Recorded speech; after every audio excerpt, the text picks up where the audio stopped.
तो आज का सेशन जो है हालांकि अनप्लान्ड है but can be a very historical session, क्योंकि आज का सेशन मैं अलग पॉइंट ऑफ व्यू से लेना चाहूंगा। आज का सेशन हम लेंगे ए टू जी ऑफ भक्ति, ए टू जेड नहीं, ए टू जेड तो गोपी भाव तक होता है, ए टू जी ऑफ भक्ति, मंजरी भाव पर्यंत तक। तो जैसे कि हम जानते हैं कि जीव के जब आध्यात्मिक पुण्य का संचय होता है, एकाग्र होते हैं, तो उसके ऊपर भगवत कृपा विशेष होती है और उसे भक्तों का संग प्राप्त होता है।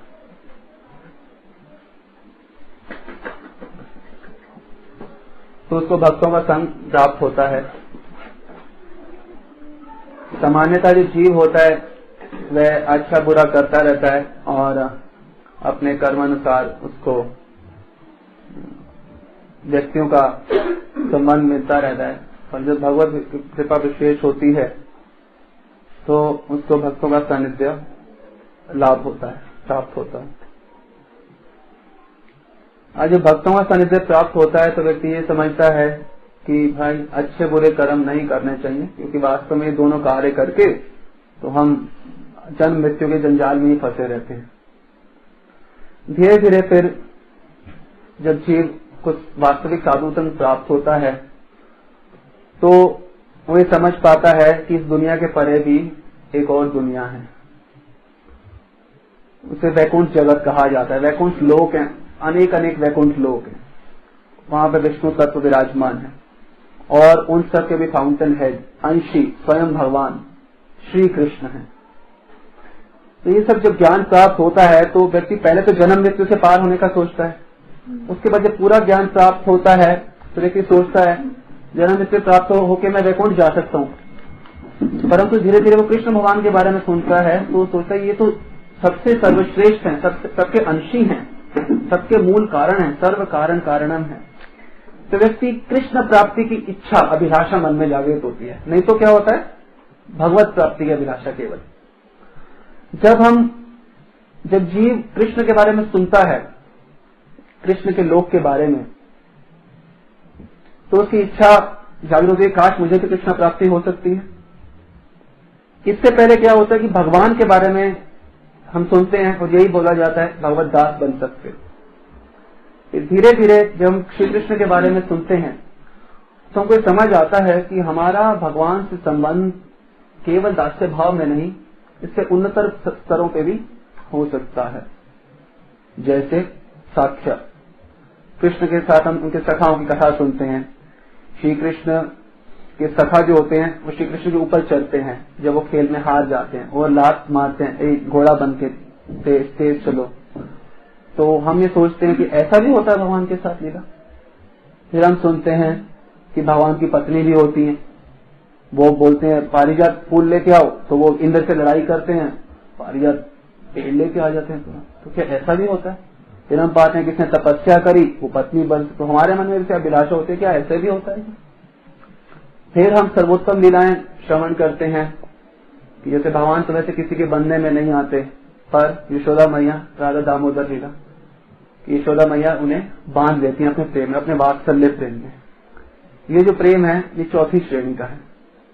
पांचवी में सबसे उत्तम श्रेणी है कांता भाव।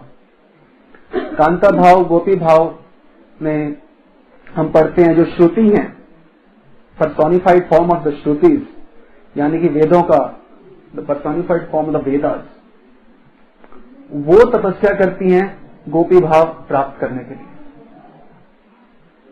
तो हम ये सोचते हैं, तो हमारे को पता चलता है कि गोपी भाव प्राप्त करना सर्वश्रेष्ठ प्रतीत होता है। तो हमें कोई अगर प्राप्त कर सकता है तो इसका मतलब हम भी प्राप्त कर सकते हैं। फिर हम पाते हैं लक्ष्मी देवी तक कामना करती हैं गोपी बनने की, तो मतलब कि कामना की जा सकती है और कामना की सिद्धि भी होती है अगर सही रूप से साधना की जाए। वो सिद्धि नहीं होती यदि सही रूप से साधना ना की जाए। श्रुतियों में हम देखते हैं श्रुति सही रूप से साधना करती हैं तो उनको क्या क्या प्राप्त होता है? सिद्धि प्राप्त होती है, सफलता प्राप्ति, और वो गोपियां ये बन पाते हैं। और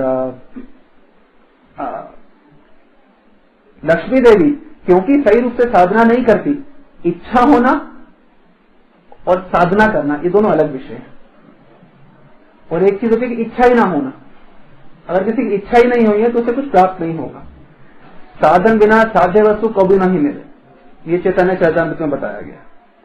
साधना किए बिना साध्य वस्तु कभी नहीं मिल सकती। तो सही साधना की आवश्यकता है।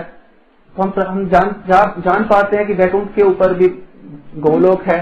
गोलोक में श्री कृष्ण के साथ अनेक रसों में संबंध हो सकता है। उसके बाद हम पाते हैं कि हमारे अंदर कामना होती है कि मैं कृष्ण की सबसे अंतरंग रूप से सेवा कर सकूं।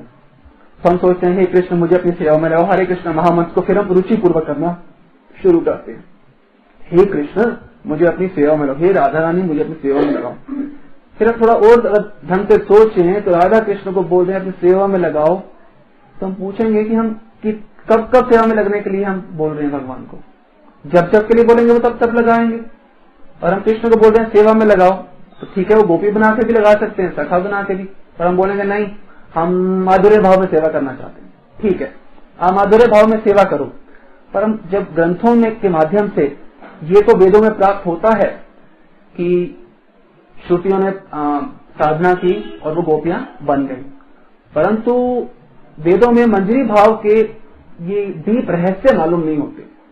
वेदों में मंजरी भाव है पर बहुत गुप्त रूप से है। मैं आपको दिखाऊंगा कैसे है। परंतु जो डीप रूप से मंजरी भाव है वो षड गोस्वामियों के ग्रंथों में है। षड गोस्वामी अष्ट गोस्वामी कौन है? वो ही मूल मंजरियां हैं। अष्ट गोस्वामी ही मूल मंजरियां हैं। अपने बारे में वही तो बता सकती हैं सबसे ज्यादा, और कौन बताएगा। तो इसलिए जो हमारे गौड़िया वैष्णव जो हम हैं, हमारे मूल आचार्य कौन है? हमारे मूल आचार्य कौन है? षड गोस्वामी, और कोई आचार्य नहीं है। और हम इनके अनुगत्य करते हैं। क्यों? क्योंकि यही तो मंजरी है। अगर हमें जो साधना है तो सिद्धि कभी मिलेगी ही नहीं जब तक सही रूप से अनुगत्य नहीं होगा। अनुगत्य तो भक्ति साधना का प्राण है। अनुगत्य में जीवन, बिना अनुगत्य के प्राप्ति नहीं होगी। तो हमारे जो मूल आचार्य हैं मंजरी भाव के, वो षड गोस्वामी है। अब हम हरिनाम कर रहे हैं, बोल राधा कृष्ण मुझे अपनी सेवा में, पर हम जान पाते हैं कई सेवाएं तो ऐसी होती हैं जो ललिता विशाखा भी नहीं कर पाती सखियां। तो फिर प्रश्न उठता है कि सेवा में लगाओ कह रहे हैं, कई सेवा ललिता विशाखा नहीं कर पाती पर कोई और कर पाता है, उनको और भी आनंद प्राप्त होता है। अभी तो हमने यही सुना था कि गोपियां का सर्वश्रेष्ठ है भगवान से संबंध। तो अब पता चला नहीं नहीं नहीं नहीं, इससे भी गूढ़ संबंध होता है मंजरियों का। फिर हम हरिनाम से प्रार्थना करते हैं कि हे राधा कृष्ण मुझे अपनी सेवा में लगा, और वो भी 24/7 24 घंटे मुझे अपनी सेवा में। उस समय भी सेवा में लगा जो आप राधा कृष्ण आपस में विलास कर रहे हो, उस समय भी। उस समय सेवा सखियां नहीं कर सकती, सखा नहीं कर सकते। वात्सल्य के रस में तो गंध भी नहीं होती इस माधुर्य रस की। तो तब हम पाते हैं कि मंजरी भाव सबसे सर्वश्रेष्ठ है। अब सर्वश्रेष्ठ तो है, पर यह मिलेगा कैसे? ये मिलेगा कैसे? शास्त्रों में तो अनादिकाल से है कि गोपियां हैं, और राम भगवान के समय पे भी दंडकारण्य के जंगल में ऋषियों ने देखा, आकर्षित। सोचिए राम में ही इतना आकर्षण है, सोचिए तो कृष्ण में कितना आकर्षण होगा। राम को देख के ही वो हो गई कि आप हमें अपनी भार्या बना लो। उन्होंने बोला ऐसे तो अभी नहीं कर सकता, कृष्ण रूप में जब मैं आऊंगा तो आप कोई सौभाग्य प्राप्त होगा। तो ये साधना तो अनादिकाल से है, गोपियां बनने की साधना। परंतु चैतन्य चरितामृत में बताया गया, महाप्रभु स्वयं कहते हैं अमार बिना दिने तार नहीं शक्ति, मेरे बिना ये कोई दे ही नहीं सकता। ये महाप्रभु को स्वयं आके देना पड़ता है, स्वयं आके। महाप्रभु के बिना, अब ये महाप्रभु कौन है? महाप्रभु है राधा कृष्ण का युगल रूप। ये भगवान जो है, ये जो रस आस्वादन है, ये खुद भी करना चाहते हैं क्योंकि इतना आस्वादनीय है। राधा भाव आस्वादन श्री कृष्ण करना चाहते हैं, ठीक बात है, परंतु उसमें इतना चमत्कार नहीं है, चमत्कारित्व नहीं है जितना मंजरी भाव में है। आपने सुना होगा कि महाप्रभु के अंग जो हैं, जोड़े जो हैं वो खुल जाते हैं। सुना आपने? हड्डियां फैल जाती हैं, नहीं सुना? ऐसा होता है कि जैसे ये हैं जॉइंट्स हैं, ये सब खुल जाते हैं, ये लंबे लंबे हो जाते हैं, हाथ सब लंबे लंबे हो जाते हैं और बिल्कुल हाईएस्ट लेवल एक्सप्रेसिव पे होते हैं। ये किस समय पे होते हैं? जब राधा भाव आस्वादन करते हैं? नहीं, जब मंजरी भाव आस्वादन करते हैं। तो सबसे ज्यादा चमत्कारित्व जो है वो मंजरी भाव के आस्वादन भगवान के लिए। तो भगवान ये स्वयं भी आस्वादन करना चाहते हैं और करवाना भी चाहते हैं। और ये जो बात है मंजरी भाव का, ये गुप्त रूप से वेदों में भी है, ध्यानचंद पद्धति में भी है, षड गोस्वामी लिटरेचर में भी है। एकादश भाव, मंजरी भाव। कई लोग के मन में आता है कि भाई पता नहीं, ये जो हमें फिलॉसफी पे विश्वास नहीं है, एकादश भाव पे, सिद्ध प्रणाली पे विश्वास है या नहीं, ये तो प्रश्न गलत है। वास्तव में प्रश्न गलत क्यों है? प्रश्न इसलिए गलत है क्योंकि महाप्रभु जब से महाप्रभु चले गए इस धराधाम से, तब से लेके करीब 100 वर्ष पहले तक एक ही रूप से सभी भक्तों ने सिद्धि प्राप्त की थी। एक ही भक्ति एक ही तरीके से होती थी। गुरु के पास जाओ, जिस रस में सिद्धि प्राप्त करनी है उस रस के मंत्र लो, वैसी साधना करो और सिद्धि प्राप्त करो। तो जो भी मंजरी, महाप्रभु के बाद तो मंजरी भाव का ही प्रचार था, तो मंजरी भाव से सिद्धि प्राप्त सभी महापुरुषों ने एक ही तरीके से करी है। एक किसी महापुरुष से एकादश भाव से प्रणाली ली, उस पर मेडिटेट किया, ध्यान किया, साधना की और सिद्धि प्राप्त। तो ये तो प्रश्न नहीं है कि मेरे को ये बात एग्री नहीं होती है, ये फिलॉसफी मेरे को ठीक नहीं लगती। ठीक लगना है लगना तो प्रश्न ही नहीं है। प्रश्न है कि कोई नई चीज आ रही है वो ठीक है कि नहीं है। एक चीज तो अनादि सिद्ध है, एक चीज अनादि सिद्ध है, उसमें तो प्रश्न ही नहीं है। ब्रज के भक्त पुस्तक पढ़ते हैं, उसमें कई 100 भक्तों के, संतों के चरित्र हैं, उनमें सबका क्या है कॉमन पॉइंट? सिद्ध प्रणाली। सबने अपने गुरु से सिद्ध प्रणाली ली और गुरु रूप सिद्ध मंजरी भाव पे मेडिटेट किया, वो साधना की और सिद्धि प्राप्त की। कोई समस्या नहीं। कई लोग बोलते हैं नहीं हमारे यहाँ पे सारे भाव मिलते हैं। सारे भाव मिलते हैं तो इसका मतलब तो वैसे है कि अभी कोई परंपरा नहीं है, क्योंकि एक परंपरा में तो एक ही भाव मिल सकता है, क्योंकि जो मेरे गुरु ने किया वो उनके गुरु ने किया, वो उनके गुरु ने, वो उनके गुरु ने, भगवान तक वो परंपरा चली जाती है। तो एक चेन है, एक भाव को फॉलो करने की, उसको परंपरा कहते हैं। ये जो लोग बोलते हैं अज्ञान में बोल रहे हैं, क्योंकि शास्त्र ज्ञान नहीं है, इसीलिए बोल रहे हैं कि हमारे यहाँ सब भाव मिलते हैं। सुपर मार्केट नहीं होती परंपरा। परंपरा का मतलब है एक चीज मिलेगी। एक साक्ष्य भाव की अलग परंपरा है, वात्सल्य भाव की अलग परंपरा है। आप भगवान राम के साथ अगर संबंध बनाना चाहते हो उसमें भी अनेक परंपराएं हैं, आपको मालूम है। अगर आप भगवान राम से भी संबंध बनाना चाहते हो तो रामानंदी संप्रदाय में जाएंगे तो अनेक परंपराएं हैं, अनेक अनेक रसों के अनुसार। तो परंपरा का मतलब ही होता है एक रस की प्राप्ति के लिए वो परंपरा है। परंपरा हमेशा भगवान के नित्य से पार्षदों से आती है। तो नित्य से जो पार्षद है वो एक रस में भगवान की सेवा कर रहे होते हैं। समझ रहे हैं बात को? तो ये तो प्रश्न ही गलत, ये तो टॉपिक भी बड़ा गलत है कि हमारे कोई फिलॉसफी एक्सेप्ट नहीं है। पहली बात तो फिलॉसफी तो एक ही है, बाकी सब तो फिक्शन है कि आप लेजी होकर बैठे रहो, कोई ना कोई ले जाएगा आपको मृत्यु के अंत में। ये तो फिक्शन है। फिलॉसफी तो एक है, हमें विश्वास नहीं है फिलॉसफी में तो उससे कोई फर्क नहीं पड़ता। आपको विश्वास ना हो भगवत धाम में, तब भी भगवत धाम रहेंगे। आपको विश्वास ना हो कि संतों के वाक्यों में, तब भी संतों के वाक्य भगवान की तरह सत्य रहेंगे। निताय चरण सत्य ताहर सेवक नित्य, उनके सेवक की वाणी भी नित्य है। तो कहीं पे भी कोई बोले कि हमारे सब रस मिलते हैं, मतलब वो वैसे ही बोगस है। ये फिलॉसफी नहीं है। फिलॉसफी में तो एक रस मिलेगा, बाकी तो ये तो फिक्शन है, एंड में आपको कोई ले जाएगा।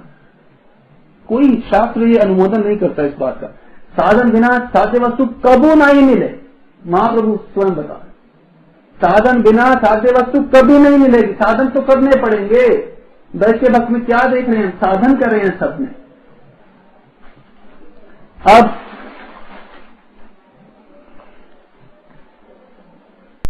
यहाँ पे ये ग्रंथ है सनत कुमार संहिता। इसमें नारद जी सदाशिव से पूछते हैं कि हे गुरु, हे भगवान, आपने मेरे कई प्रश्नों के उत्तर बताए हैं। नारद के भी प्रश्न होते हैं, उसके बाद उनको उत्तर आपने बताए हैं, वो बात तो ठीक है, मैं सेटिस्फाइड हूं, पर इसके ऊपर भी एक बहुत ऊंची बात है। क्या है? पर अब मेरी इच्छा है सबसे श्रेष्ठ पद जो है राग मार्ग भजन, उसके बारे में मैं सुनना चाहता हूँ।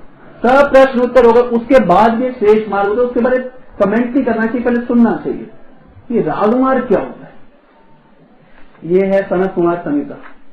फिर सदाशिव ने बोला नारद को, हे ब्राह्मण, पूरे संसार का भला करने के लिए तुमने ये बहुत ही सुंदर प्रश्न पूछा, इससे संसार का भला होगा। हालांकि ये बहुत गूढ़ सीक्रेट है, छुपी हुई वस्तु है, रहस्य है, परंतु फिर भी मैं तुम्हें बताऊंगा। जो श्री कृष्ण की गोपियां हैं वे परकीय रस में हमेशा उनकी प्रेममयी सेवा करती हैं और लीला रस आस्वादन करती हैं। तो साधक को स्वयं को एक अपने आप को गोपी के रूप में ध्यान करना चाहिए और समझना चाहिए कि मैं बहुत सुंदर अंग से गठित हूं और एक सुंदर युवती हूं और हर प्रकार के गुणों में ज्ञान है और श्री कृष्ण को बहुत प्रिय हूं, परंतु श्री कृष्ण निजी रूप से आस्वादन नहीं चाहती। मंजरी भाव सनत कुमार संहिता में भी है, पर श्री कृष्ण निजी रूप से आस्वादन नहीं चाहती। राधा की सखी हूं और हमेशा राधा की सेवा करने में रत हूं और राधा के प्रति ज्यादा प्रेम है, कृष्ण के प्रति कम है राधा के मुकाबले। अन्य जो संबंध होते हैं हमेशा कृष्ण के प्रति रति होती है, ये है भाव उल्लास रति, ये राधा रानी के प्रति रति है। अन्य रसों में श्री कृष्ण की सेवा किया था, इसमें श्री कृष्ण सेवा करते हैं। वह निजी संग कृष्ण का नहीं चाहती क्योंकि वह इस अद्भुत सेवा रस का आस्वादन करके, राधा कृष्ण युगल की सेवा का आस्वादन करके पूर्ण रूप से संतुष्ट है। जब तक पूर्ण से संतुष्टि नहीं मिलेगी तो जब जैसे हम अपने से ऊपर देखेंगे कोई चीज हम चाहेंगे वो मुझे मिल जाए, नहीं, ये पूर्ण रूप से संतुष्ट है। श्री कृष्ण राधा भाव अपनी जिस हद तक जा सकते थे, सारी हद तक नहीं जा सकते श्री कृष्ण की राधा भाव को आस्वादन करने। क्यों? क्योंकि राधा भाव तो बढ़ता रहता है, आस्वादन कैसे करोगे आपको, जो हमेशा बढ़ती है, निरंतर वर्धनशील है। तो श्री कृष्ण ने भी राधा रानी का भाव आस्वादन करने की चेष्टा की थी, पूरा राधा भाव आस्वादन नहीं कर पाए थे। राधा भाव असीमित है, असीमित चीज को कोई भी चीज सीमा में बद्ध नहीं करते। मैंने कर लिया, अच्छा आगे बढ़ रहे थे, नहीं कर सकते। तो श्री कृष्ण ने अपनी सारी हदों तक जाके राधा भाव आस्वादन किया, परंतु उसके बाद भी क्या इच्छा हुई उनकी, मंजरी भाव का आस्वादन करने। तो ये इतना श्रेष्ठतम भाव है, ये सेल्फलेसनेस की हाइट है, इससे ऊंचा सेल्फलेसनेस नहीं है मंजरी भाव। तो बताया गया साधक को ब्रह्म मुहूर्त में पूरे अष्टकाल लीला दिन रात रात्रि दिन करे राधा कृष्ण स्मरण सेवन, तो यही ये करना चाहिए। नारद ने बोला कि मैं अब अष्टकाली लीला के बारे में सुनना चाहता हूं। अब पहले एक बात समझ आ गई कि सबसे श्रेष्ठ मंजरी भाव है, उसके बाद पता चला कि शास्त्रों में भी ऐसी साधना ऐसा कुछ है। अब नारद ने बोला ये तो आपने बता दिया भाई कि हाँ ये सबसे श्रेष्ठ है, पर इसे मैं करूंगा कैसे? ये तो बता दिया श्रेष्ठ है, मैं कैसे करूं? इसमें डीपली बताया गया। अब मैं वास्तव में अष्टकाली लीला के बारे में सुनना चाहता हूं, क्योंकि जब मैं अष्टकाली लीला के बारे में सुनूंगा ही नहीं तो मानसिक सेवा कैसे करूंगा? जय वैष्णव ना बोल रहे अपने आप को रात्रि दिन करे, अरे रात्रि दिन तो करूं, पर मैं करूं कैसे? वो करते क्या मुझे क्या पता? तो नारद कह रहे हैं कि आई वॉन्ट टू हियर अष्टकाली लीला, मैं सुनना चाहता हूं ये अष्टकाली लीला क्या होती है। तो उसको सुना बिना तो मानसिक सेवा कर ही नहीं सकता। तो कोई भी व्यक्ति अगर मानसिक सेवा या गोपी का अनुगत्य करना चाहिए तो सबसे पहले उसको अष्टकाली लीला सुननी पड़ेगी। मानसिक रात्रि दिन एक बार राधा कृष्ण सेवन कैसे होगा? रात्रि दिन में भी नहीं होगा, रात्रि को तो छोड़ दो, स्वप्न में भी नहीं होगा कभी। तो अष्टकालिक लीला सुनना इतना महत्वपूर्ण है। और कई संस्था में देखा जाता है कि 10th कैंटो सुबह भागवतम क्लास में आता तो गुरु रुकवाते, नहीं 10th कैंटो नहीं सुनना। अरे आप वाकई में गौड़िया वैष्णव हो क्या?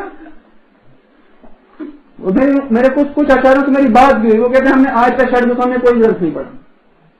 तो जरूर आपको कुछ प्राप्त होगा। कोई ग्रंथ नहीं पढ़ा, कोई अष्टलीला कभी नहीं पढ़ी, मेरे को क्लियर बोल रहे हैं। और एक भक्त हैं, वो राधाकुंड में आए थे फुल टाइम उसी मंदिर से। उस मंदिर से आए तो उन्होंने उन आचार्य जी से बोला कि भाई मैं मंजरी बनना चाहता हूँ, मैं मंजरी रूप में स्मरण करना चाहता हूँ, तो अगर आप मेरे को इसमें सिद्धि करा दो तो मैं कहीं नहीं जाता। उन्होंने बोला भाई मैं तो अब तक अपने आप को महाप्रभु का दास मानता हूँ, राधा कृष्ण मोहन का दास मानता हूँ। तो फिर 40 साल साधना करने के बाद आपको ये वाली अंडरस्टैंडिंग भी क्लियर नहीं हुआ, तो हमको आपका अनुभव करके कैसे कुछ क्लियर होगा कभी भी? समझ रहे बात? तो बड़े शोक का विषय है। इसलिए हमारे गुरुदेव ने बोला, हमने लास्ट बार ही सुनाया था कि दुर्भाग्य का विषय है, महाप्रभु का अनुगत्य करके तो महाप्रभु को मानते नहीं। इस संबंध में मैं आपको एक और बात बताऊंगा। अब ये बात है कि चलिए तो पता चल गया कि मंजरी भाव श्रेष्ठ है, अब ये मिलेगा कैसे? प्रश्न तो वही का वही है, ये सब किताबें में हो गई, अब मिलेगा कैसे? जो वेदों के परे है बात, सोचो वेदों के परे तो कुछ नहीं है, personified form of the Vedas जो है वो हद तक कहां तक जा पाते हैं? गोपी भाव तक। तो मंजरी भाव तो वेदों के भी परे है, उसकी प्राप्ति। तो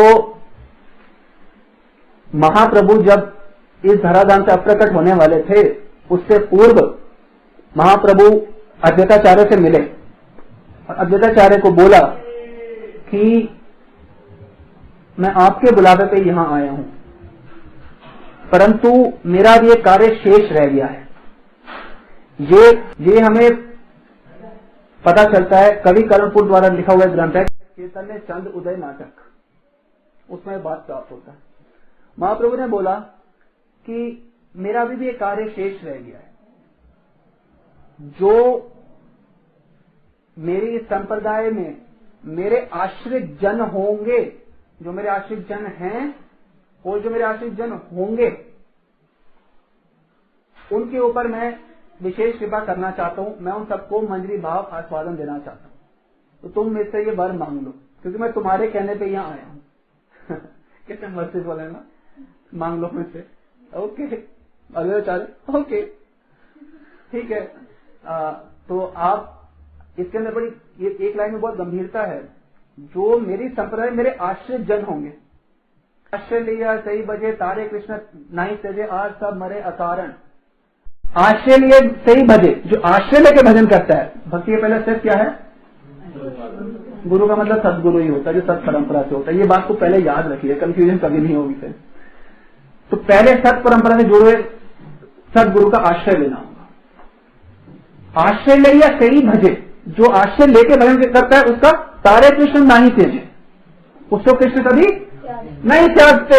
आज सब मरे अकारण, और सब अकारण मरते हैं, बिना कारण के मरते हैं।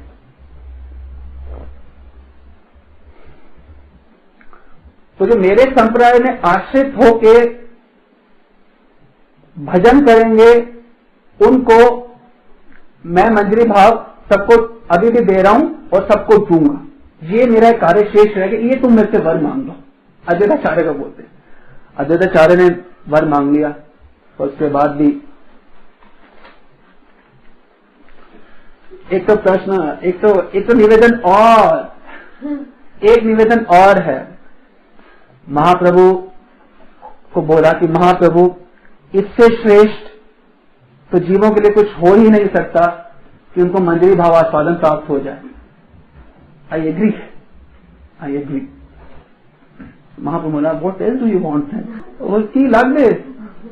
तो महाप्रभु को अद्वैताचार्य ने निवेदन किया कि मेरे यही निवेदन है कि जैसे आप सबको मंजरी भाव आस्वादन दे रहे हैं, आप कृपा करके अपनी चरण सेवा भी साथ में ही नित्य प्रदान करें।